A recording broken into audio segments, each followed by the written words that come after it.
as Purim is in another few days, so just learn about taanit Esther.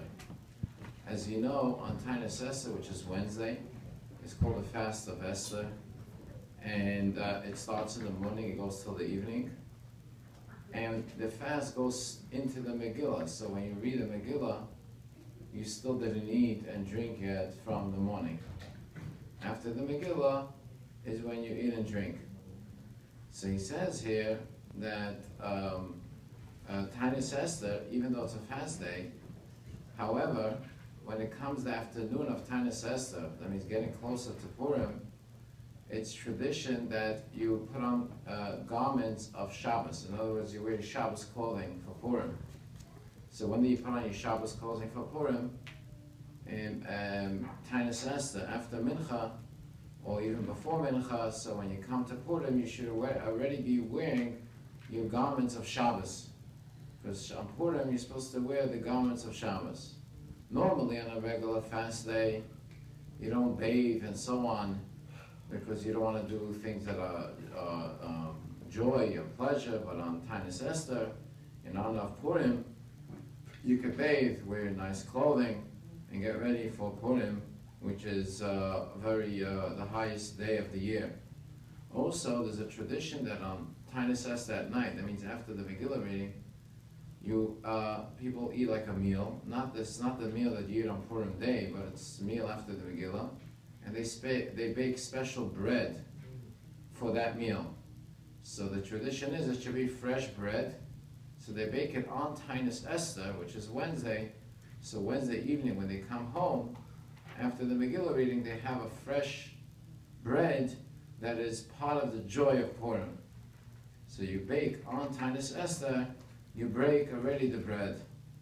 Interesting enough that the fast of Esther is for everyone that feels that they could do it.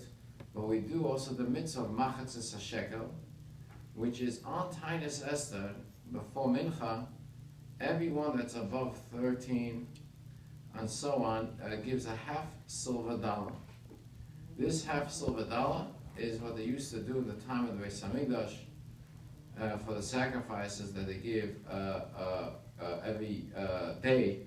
So this half dollar is like your participant in this wonderful mitzvah. And children that are on the bar mitzvah are not obligated, but if the father wants to give for them, once he gives to them, he has to give for them every year. He can't stop once he does it. So constantly you have to give. The same thing if you want to give for your spouse. If you give once, you should always continue to give. On Ma'ariv at Purim night, you have to light a lot of candles, make a beautiful display for Purim, and you daven with kavanah by emes v'amunah for all the miracles that Hashem did for us. And before Ma'ariv, the Chazan announces, the Gabi announces that not to forget to say Al Hanisim, which is a prayer we say during Ma'ariv. And then when you finish from the Esrei, we say the whole Kaddish, and we do the Megillah, and then we finish davening after the Megillah.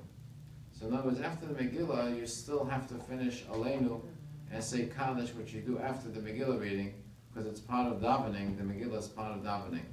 According to Jewish law, the Megillah has to be read twice, by night and by day. So the mitzvah is not just to hear it by night, but it's also the mitzvah to hear it by day twice, the night of Purim and the day of Purim. So therefore, even though you're going to hear it Wednesday night in the shul, make sure to try to hear it on Thursday, whether in the morning or the afternoon. We have two readings.